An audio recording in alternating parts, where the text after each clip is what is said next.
কলেজের প্রফেসর বসে রয়েছেন পাশে, সেখানেই এভাবে হট্টগোলে জড়িয়ে গেলেন ওই কলেজের শিক্ষিকা ও এক বিএনপি নেতা, যার ভিডিও দেশজুড়ে ছড়িয়ে পড়েছে। কিন্তু আসলে সেখানে কি ঘটেছিল? কেনই বা শিক্ষিকার গায়ে হাত তুললেন ওই নেতা? জানা গেছে, শিক্ষিকা ও বিএনপি নেতার মারধরের ঘটনাটি রাজশাহীর দুর্গাপুর উপজেলার দাউকান্দি সরকারি ডিগ্রি কলেজের। বৃহস্পতিবার বেলা 11:30টার দিকে এই ঘটনা ঘটে।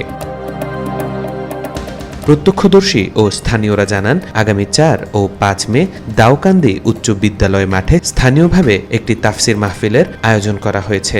এই অনুষ্ঠানের আমন্ত্রণপত্র এবং আর্থিক সহযোগিতার জন্য এলাকার কিছু গণ্যমান্য ব্যক্তি জয়নগর ইউনিয়ন বিএনপির নেতাদের সাথে নিয়ে কলেজের অধ্যক্ষের সাথে দেখা করতে যান।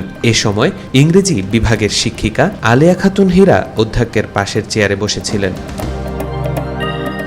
আলেয়া খাতুন হীরা অধ্যক্ষের সাথে স্থানীয়দের কথাবার্তা ভিডিও করতে শুরু করেন। ভিডিও করতে নিষেধ করলে বিএনপি নেতার সঙ্গে হীরার বাকবিতণ্ডা হয়। এক পর্যায়ে উত্তেজিত হয়ে হীরা সবার সামনে বিএনপির এক নেতাকে থাপ্পড় দেন। এ সময় বিএনপির এক নেতা পায়ের জুতা খুলে হীরাকে মারধর করেন।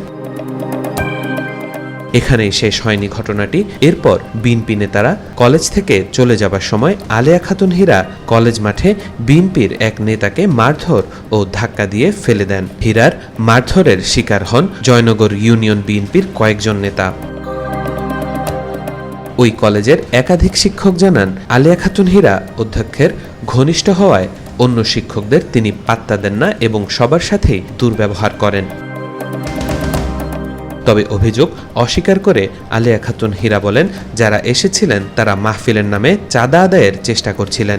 অধ্যক্ষকে রক্ষা করতে গিয়ে তাদের সাথে কথা কাটাকাটি হয়েছে, তারা আমাকে মারধর করেছে।